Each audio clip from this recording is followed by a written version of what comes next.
ආයුබෝවන් නිත් ස්විස් කාලීන පුවත් විකාශය වෙත ඔබව සාදරයෙන් පිළිගනිමු. මේ රට ඉන්ධන මිල ගණන් ඉහළ යාමට සාපේක්ෂව ඇතැම් මත්පැන් නිෂ්පාදන සමාගම් විසින් සිය මත්පැන් නිෂ්පාදනවල මිල ගණන් වහාම ක්‍රියාත්මක වන පරිදි ඉහළ දැමීමට පියවර ගෙන තිබෙනවා. ඒ අනුව මේ රට වැඩිම අලෙවියක් සහිත දල් හරක්කු මිලිලීටර් 750 බෝතලයක මිල රුපියල් 20කින්ද බෝතල් භාගයක මිල රුපියල් 10කින්ද ඉහළ ගොස් තිබෙනවා. හිමෙන්ම කරන හරක්කු බෝතලයක මිල ඉහළ ගොස් ඇත්තේ රුපියල් 50කින්.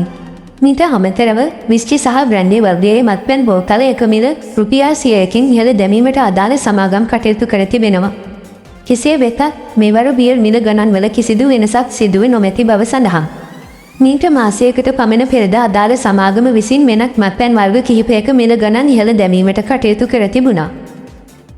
මීට පෙර මත්පැන් සඳහා පාලන මිලක් ක්‍රියාත්මක වුවද වර්තමානය වන විට එවැන්නක් ක්‍රියාත්මක නොවීම හේතුවෙන් නිෂ්පාදන පිරිවැයට සාපේක්ෂව මිල ගණන් සංශෝධනය කිරීමට සමාගම් වලට අවස්ථාව ලැබී ඇති බවයි මත්පැන් නිෂ්පාදකයන් පෙන්වා දෙන්නේ.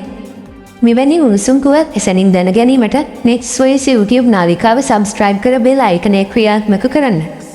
ස්තුතියි.